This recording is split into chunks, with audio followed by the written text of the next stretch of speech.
नमस्कार दोस्तों और स्वागत है आप सभी का करंट अफेयर अपडेटेड के इस यूट्यूब चैनल पर, जहां पर आज हम डिस्कस करने वाले हैं 20 अप्रैल 2021 के इंपॉर्टेंट इवेंट्स के बारे में। चलिए लेक्चर की शुरुआत करते हैं और सबसे पहले देख लेते हैं कि आज हमें कौन कौन से इंपॉर्टेंट टॉपिक्स को कवर करना है। आज जो पहला इंपॉर्टेंट टॉपिक हम कवर करेंगे वो होने वाला है ग्रेट इंडियन बस्टर्ड के बारे में। फिर हम डिस्कस करेंगे लिंगाराज टेम्पल के बारे में। उसके बाद डिस्कशन होगा डिश फुटेड बैट के बारे में। अगला इंपॉर्टेंट आर्टिकल होने वाला है श्री रामानुजाचार्य जी के बारे में। और लास्ट आर्टिकल आज हम डिस्कस करेंगे China not leaving hot spring and Gogra post के बारे में। ठीक है, चलिए शुरुआत करते हैं पहले इंपॉर्टेंट आर्टिकल के साथ, जो कि रिलेटेड है ग्रेट इंडियन बस्टर्ड के बारे में। क्या कंटेस्ट है, देखिए रिसेंटली क्या हुआ है, जो पाकिस्तान का पंजाब है और खासकर कि सदर्न पंजाब वाला रीजन है, वहां पर दो ग्रेट इंडियन बस्टर्ड को शूट कर दिया है हंटर्स ने। इसी कारण ग्रेट इंडियन बस्टर्ड जो है वो न्यूज में रहे हैं। ओके, चलिए अब ग्रेट इंडियन बस्टर्ड के बारे में सबसे पहले कुछ बेसिक बातें जान लेते हैं। ग्रेट इंडियन बस्टर्ड जो है वो राजस्थान के स्टेट बर्ड है। ओके, और it is also considered India's most critically endangered bird. ठीक है, काफी सारे प्रोग्राम्स वगैरह चलाए जा रहे हैं ग्रेट इंडियन बस्टर्ड को सेव करने के लिए। ऑलराइट, ठीक है, इसके साथ साथ ग्रेट इंडियन बस्टर्ड जो है इनका इंपॉर्टेंस क्या है, तो देखिए जो ये सबसे पहले तो ग्रासलैंड जो है, ये ग्रासलैंड स्पीशीज हैं, ज्यादातर ग्रासलैंड वाले एरियाज में हमें देखने को मिलती हैं। और ये उसके साथ साथ जो ग्रासलैंड की हेल्थ है उसको भी इंडिकेट करते हैं, हमें बताते हैं। अगर इनकी नंबर जो है ग्रेट इंडियन बस्टर्ड का काफी ज्यादा मात्रा में, तो हमें इससे अंदाजा लग जाता है कि जो उस एरिया की इकोलॉजी है वो काफी सेफ है, सिक्योर है। अगर इनका नंबर कंटिन्यूसली डिक्रीज हो रहा है तो इसका ये मतलब है कि वहां की जो इकोलॉजी है उसको हार्म पहुंच रहा है। ओके, इसके साथ साथ कौन कौन से एरियाज में हमें ये देखने को मिलते हैं, तो देखिए राजस्थान, गुजरात और महाराष्ट्र, कर्नाटका, आंध्र प्रदेश के साथ साथ मध्य प्रदेश के भी कुछ एरियाज में ग्रेट इंडियन बस्टर्ड हमें देखने को मिलते हैं। प्रॉब्लम क्या है, थ्रेट्स वगैरह क्या है, तो देखिए हंटिंग, जैसा कि अभी रिसेंटली पाकिस्तान में देखने को मिला, एक थ्रेट है ग्रेट इंडियन बस्टर्ड के लिए। उसके साथ साथ हैबिटेट लॉस जो है, इकोलॉजी में चेंज होना, क्लाइमेट चेंज, ये सारी जो है वो फैक्टर्स हैं जो कि इनके नंबर्स को इन्फ्लुएंस करते हैं। अगर हम उनके प्रोटेक्शन स्टेटस की बात करें तो IUCN की रेड लिस्ट में क्रिटिकली एंडेंजर्ड की कैटेगरी में रखा गया है इन्हें। इसके साथ साथ साइट कन्वेंशन में अपेंडिक्स 1 में आते हैं। ओके, और एक बहुत इंपॉर्टेंट कन्वेंशन है convention on migratory birds, appendix 1 में रखा गया है और इंडिया के वाइल्ड लाइफ प्रोटेक्शन एक्ट में शेड्यूल 1 में इनको रखा गया है। ऑलराइट, तो यानी कि हाईएस्ट प्रोटेक्शन इनको प्रोवाइड की जाती है हर एक एरियाज में। ऑलराइट, चलिए आगे बढ़ते हैं। अब देखिए पाकिस्तान में मारा गया, इसमें प्रॉब्लम इंडिया को क्यों है, हंटिंग तो पाकिस्तान में हुई है ना। ठीक है, देखो प्रॉब्लम यह है कि ये बर्ड का कोई स्पेसिफिक एरिया नहीं होता है, वो तो फ्लाई कर कहीं पे भी जा सकते हैं। ये जो एरिया है जहां पर हंट किया गया है वो एरिया राजस्थान के डेजर्ट नेशनल पार्क से लगता है। और डेजर्ट नेशनल पार्क एक ऐसा एरिया है जहां पर काफी सारे नंबर्स में ग्रेट इंडियन बस्टर्ड पाए जाते हैं। इसी कारण इंडिया को शिकायत है। ओके, ऐसा हो सकता है कि ये जो बस्टर्ड्स हैं वो इंडिया के ही हों। ऑलराइट, ठीक है, चलिए इसके साथ साथ अगर हम डेजर्ट नेशनल पार्क की बात करें तो डेजर्ट नेशनल पार्क जो है वो जैसलमेर वाला जो बानमार का जो रीजन है राजस्थान में, वहां पर लाया करता है। इसे नेशनल पार्क का स्टेटस दिया गया था 1981 में। ठीक है, and protect the habitat of great Indian bustard. ठीक है, राजस्थान का स्टेट एनिमल भी है ग्रेट इंडियन बस्टर्ड और डेजर्ट नेशनल पार्क में उनको प्रोटेक्ट भी किया जाता है। ठीक है, चलिए आगे बढ़ते हैं। इसके बाद गवर्नमेंट के द्वारा कुछ इंपॉर्टेंट इनिशिएटिव्स लिए गए हैं ग्रेट इंडियन बस्टर्ड की पॉपुलेशन को प्रोटेक्ट करने के लिए। उसमें से एक है स्पीशीज रिकवरी प्रोग्राम। ये प्रोग्राम जो है ministry of environment, forest and climate change उसके अंडर आता है। इसके साथ साथ habitat improvement and conservation breeding of great Indian bustard, ये भी एक प्रोग्राम है। इसके साथ साथ प्रोजेक्ट ग्रेट इंडियन बस्टर्ड। ठीक है, ये कुछ इंपॉर्टेंट प्रोग्राम्स वगैरह हैं जो गवर्नमेंट के द्वारा चलाए जा रहे हैं ताकि ग्रेट इंडियन बस्टर्ड की पॉपुलेशन को इंक्रीज किया जा सके। चलिए आगे बढ़ते हैं। इसके बाद हम डिस्कस कर लेते हैं अगला इंपॉर्टेंट आर्टिकल जो कि रिलेटेड है लिंगराज टेम्पल के बारे में। ओके, क्या कंटेस्ट है, रिसेंटली कोविड-19 के चलते हुए लिंगराज टेम्पल को क्लोज कर दिया गया है फॉर फ्यू टाइम। ओके, हुआ ये भी है यहां पर कि यहां के जो कुछ प्रीस्ट हैं, ओके, 4 प्रीस्ट पॉजिटिव आए हैं फॉर कोविड-19। इसी को देखते हुए हाई अलर्ट पर रख दिया गया है और टेंपल को क्लोज कर दिया गया है कुछ दिनों के लिए। ठीक है, चलिए अब इस टेंपल के बारे में डिस्कस कर लेते हैं। सबसे पहले तो ये जो टेंपल है इसको कब बनाया गया था, तो 11th सेंचुरी AD में इस टेंपल को बनाया गया था। और कौन सी डायटी को ये टेंपल डेडिकेटेड है, तो नाम से ही समझ में आ रहा है, लिंगराज यानी कि शिव, लॉर्ड शिवा को ये टेम्पल डेडिकेटेड है। कहां पर कंस्ट्रक्टेड है ये टेम्पल? तो ये है भुवनेश्वर में, ओके, जो कैपिटल सिटी भी है उड़ीसा की, वहां पर सिचुएटेड है ये temple, okay, and it is one of the largest temple in Bhubaneswar. Bhubaneswar में काफी सारे टेम्पल्स हैं। इसी के पास के कुछ एरियाज में भी हमें और टेम्पल्स देखने को मिलते हैं। जगन्नाथपुरी वाला जो टेम्पल है वो भी बहुत क्लोज है यहां से, ठीक है। तो one of the biggest temple है ये इस पूरे एरिया में। किसके द्वारा कंस्ट्रक्ट किया गया था इस टेम्पल को? तो सोमवंशी किंग ययाति वन के द्वारा इस टेम्पल को कंस्ट्रक्ट किया गया था। कौन से स्टोन से बनाया गया है इसे? तो रेड स्टोन से इसका कंस्ट्रक्शन किया गया है और ये क्लासिक एग्जांपल है कलिंग स्टाइल ऑफ आर्किटेक्चर का, ठीक है। टेम्पल को अगर हम और ज्यादा स्टडी करें इसके आर्किटेक्चर की, तो देखिए इसको 4 सेक्शन में डिवाइड किया गया है टेम्पल को। सबसे पहले तो गर्भगृह, आप यहां पर देख सकते हैं, शायद आपको समझ में ना आ रहा हो, ये वाला जो एरिया है, ठीक है, सेंटर में जहां पर जो मेन डाइटी है वो रिसाइड करती हैं, उसे गर्भगृह कहा जाता है। इसके पास में, गर्भगृह के पास में, यहां पर मान लीजिए यहां पर मेन डाइटी है, तो ये क्या हुआ? गर्भगृह हुआ। इसके पास में क्या बना हुआ है? यज्ञशाला बनी हुई है, यानी कि यहां पर आकर लोग क्या कर सकते हैं? प्रेयर वगैरह कर सकते हैं इसके आसपास। उसके साथ में यहां पर और एक और कंस्ट्रक्शन किया गया है, किसका? भोगा मंडप का, ठीक है, जहां पर ऑफरिंग्स वगैरह दी जाती है, प्रसाद वगैरह लोगों को डिस्ट्रीब्यूट किया जाता है। इसके साथ साथ यहां पर एक नाट्यशाला भी है, यानी कि जहां पर परफॉर्मिंग आर्ट्स वगैरह सेलिब्रेट किए जाते हैं, ओके। इसके साथ साथ टेम्पल में एक मेन डाइटी है और उसके साथ साथ 150 सब्सिडरी श्राइन्स भी हैं, यानी कि छोटे मोटे डाइटीज की भी स्मॉल टेम्पल्स यहां पर बने हुए हैं। टेम्पल का मतलब है, लिंगराज का क्या मतलब हुआ? इसका मतलब हुआ स्वयं प्रभु, ठीक है, स्वयंभू। स्वयंभू का क्या मतलब हुआ? यानी कि खुद से ओरिजिनेट, सेल्फ ओरिजिनेटेड शिवलिंग। इस शिवलिंग को किसी ने बनाया नहीं है, ये शिवलिंग खुद से ही ओरिजिनेट हुई है, ठीक है। स्वयंभू नाम है इसका, इस कंसिडर किया जाता है इसे, ठीक है। इस टेम्पल को, इसका एक इंपॉर्टेंट सिग्निफिकेंस भी है। ऐसा कंसिडर किया जाता है कि ये जो टेम्पल है वो शैविज्म, यानी कि वो लोग जो कि शिव को मानते हैं और वो लोग जो कि विष्णु को मानते हैं, यानी कि वैष्णविज्म, दोनों को ही साथ में लेकर आता है, ठीक है। इसलिए टेम्पल का सिग्निफिकेंस जो है वो काफी ज्यादा है। यहां के इसी टेम्पल से पास में ही लॉर्ड जगन्नाथ का टेम्पल भी है, जो कि डेडिकेटेड है किसे? लॉर्ड विष्णु को, ओके। जो प्रिसाइडिंग डाइटी हैं इस टेम्पल की, उन्हें क्या बोला जाता है? हरिहरा बोला जाता है।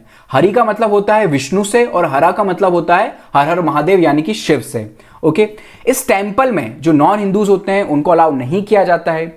इस टेम्पल का जो एक इंपॉर्टेंट की अट्रैक्शन का पॉइंट है वो है बिंदु सागर लेक, ठीक है। इसी को लेकर ये टेम्पल कुछ दिनों पहले भी न्यूज में था, हमने वहां पर भी डिस्कस किया था इस लेक को।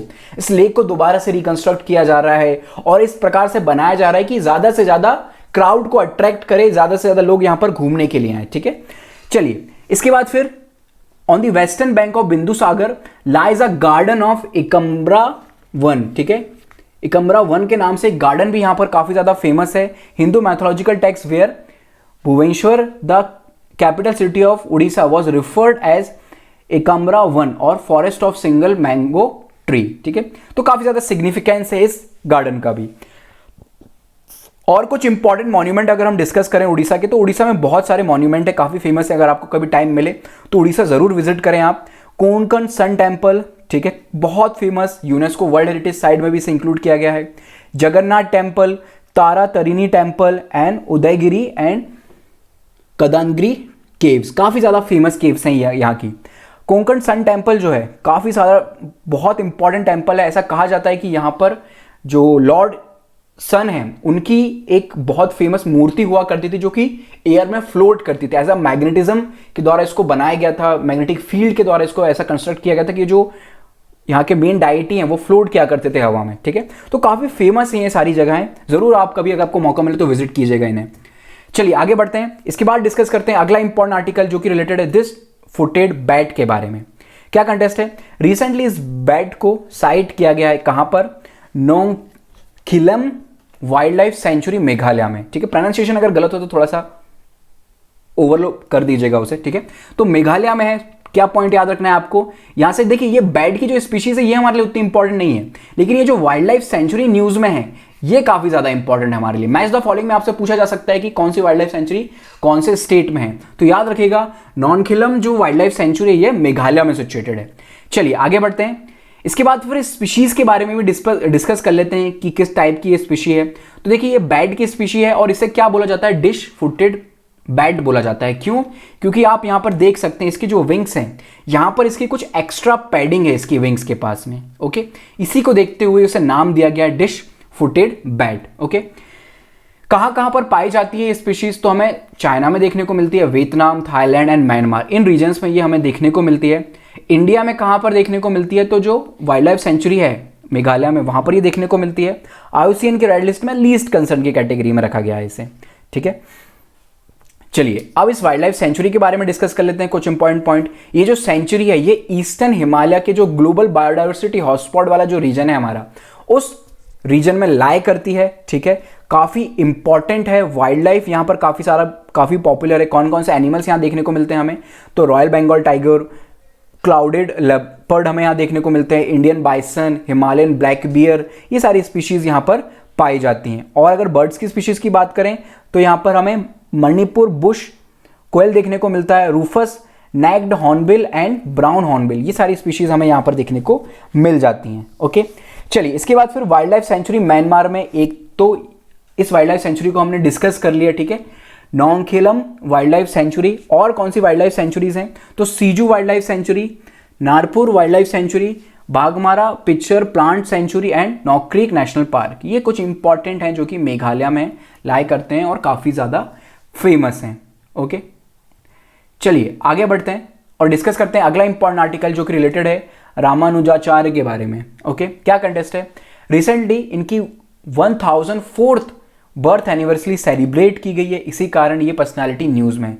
बहुत फेमस पर्सनालिटी हैं ये। ठीक है, किस सेक्ट से जुड़े हुए थे? तो वैष्णिज्म से जुड़े हुए थे। ठीक है, लॉर्ड विष्णु की ये पूजा किया करते थे। इनका जन्म कहाँ हुआ था? तो तमिलनाडु में इनका जन्म हुआ था 1017th सेंचुरी में। ओके, उसके साथ साथ किस फिलॉसफी को ये फॉलो करते हैं? तो श्री वैष्णविज्म। ठीक है, वैष्णव लॉर्ड विष्णु की ये पूजा करते हैं। ओके, इन्हें किस नाम से जाना जाता है? तो ये आप खुद पढ़ लीजिएगा, मैं गलत प्रोनाउंस कर डिसरिस्पेक्ट नहीं करना चाहूंगा। ठीक है, इसके बाद फिर भक्ति मूवमेंट से ये जुड़े रहे, भक्ति मूवमेंट के एक इंपॉर्टेंट सेंट रहे ये उस टाइम पर। ठीक है, ये कौन सी फिलॉसफी में बिलीव किया करते थे? तो विशिष्टाद्वैता की फिलॉसफी में ये बिलीव किया करते थे, जो कि वेदांता का एक सब स्कूल है। ऑलराइट, इसके बाद फिर इन्होंने बहुत सारे टेक्स्ट वगैरह भी लिखे, ब्राह्मण सूत्रा, भगवत गीता। ठीक है, उनसे ये काफ़ी ज़्यादा इन्फ्लुएंस भी हुए और उनको इन्होंने पढ़ाई भी की। इनसे रिलेटेड सारे के सारे जो टेक्स्ट थे वो संस्कृत में लिखे गए थे इनके द्वारा। चलिए, विशिष्टाद्वैत की फिलॉसफी जो है, ये फिलॉसफी किस में बिलीव करती है? Non dualism. ठीक है, यानी कि एक नहीं, एकाद्वैतवाद की जो फिलॉसफी होती है उसी से थोड़ी बहुत मिलती जुलती है ये philosophy. And qualified as whole. ठीक है, एक में बिलीव करती है, यूनिफिकेशन में बिलीव करती है। इनका ऐसा मानना है कि ब्राह्मण जो है अलोन एग्जिस्ट, सिर्फ वही एग्जिस्ट करते हैं और वही पूरा सार है यूनिवर्स का। ऑलराइट, तो इस टाइप की कुछ फिलॉसफी है। आगे बढ़ते हैं और डिस्कस करते हैं आज का लास्ट आर्टिकल जो कि रिलेटेड है चाइना नॉट लिविंग हॉट स्प्रिंग एंड घोगर पोस्ट। देखिए, जो हॉट स्प्रिंग और घोगर पोस्ट है ये जुड़े हुए हैं गंगवान वैली से। जो डिस्प्यूट हुआ था इंडिया और चाइना के बीच में, उसी से रिलेटेड है ये दोनों के दोनों पोस्ट। आप यहां पर देख सकते हैं, आपको यहां पर देखने को मिलेगी हॉट स्प्रिंग। किस एरिया में आ रहा है ये? तो इंडिया वाले पोर्शन में, अक्साई चिन वाले एरिया में तो है ही है ये, उसके साथ साथ उसमें भी इंडिया की बॉर्डर के अंदर है ये। ऑलराइट, ठीक है, अभी आपको समझ में आ जाएगा क्या बात कर रहा हूं मैं। चाइना ने क्या बोला है? चाइना ने बोला है कि हम इन दोनों पोस्ट से जाने से रिफ्यूज करते हैं। देखिए, टोटल 4 पोस्ट को लेकर डिस्प्यूट था इंडिया और चाइना के बीच में। हॉट स्प्रिंग, घोगर पोस्ट, इसके साथ साथ गलवान वैली एंड देवशांग प्लेन्स। आप यहां पर देख सकते हैं, यहां पर है देवशांग प्लेन, यहां पर है गंगवान वैली और यहां पर है हॉट स्प्रिंग्स। ठीक है, तो ये जो वाला जो दोनों एरिया हैं, ठीक है, ऊपर के ये जो दोनों एरिया हैं गंगवान वैली एंड देवशांग, यहां से तो चाइना वापस चला गया है। ठीक है, लेकिन यहां से उन्होंने रिट्रीट करने से मना कर दिया है। ऑलराइट, ये बनी हुई है हमारी line of actual control LAC, आप यहां पर देख सकते हैं ये। ठीक है, चलिए इसके बाद फिर ये जो दोनों एरियाज हैं हॉट स्प्रिंग एंड घोगर पोस्ट, ये पेट्रोलिंग पॉइंट का पार्ट है। ठीक है, पेट्रोलिंग पॉइंट वो एरिया है जहां पर इंडिया की और चाइना की आर्मी जो है वो पेट्रोलिंग करती है। ऐसे स्पेसिफिक पॉइंट्स को पॉइंट आउट किया गया है। ओके, और इन पॉइंट्स को स्टडी करने का काम किसका है, डिसाइड करने का जो भी इंपॉर्टेंट डिसीजन इनके द्वारा लिया जाएगा वो है चाइना स्टडी ग्रुप। ठीक है, ये इंडिया का ग्रुप है, इसको बनाया गया था 1976 में इंदिरा गांधी जी के द्वारा। ठीक है, और ये अपेक्स बॉडी है जो कि चाइना से रिलेटेड डिसीजंस वगैरह को लेती है, क्या चाइना के साथ किस प्रकार से डील करना है। ओके, सारा जो डिसीजन है वो इसी बॉडी के द्वारा लिया जाता है। ओके, तो ये जो पेट्रोलिंग एरियाज हैं उनको भी क्लासिफाइड किया गया था चाइना स्टडी ग्रुप के द्वारा ही। ओके, अब इसी पेट्रोलिंग पॉइंट में से 2 पॉइंट है हमारे पीपी का मतलब है यहां पर patrolling point 15 and patrolling point 17A। Patrolling point 15 और 17A यही है हमारे हॉट स्प्रिंग। ठीक है, जो 15 है वो है हॉट स्प्रिंग और पेट्रोलिंग पॉइंट 17A ये है हमारा गोगर पोस्ट। ठीक है, चलिए, सो गाइज ये थे आज के हमारे सभी इंपॉर्टेंट आर्टिकल्स का डिस्कशन। उम्मीद है आपको पसंद आया होगा। If you like this video please hit the like button, subscribe our channel. Thank you so much for the discussion. Have a good day.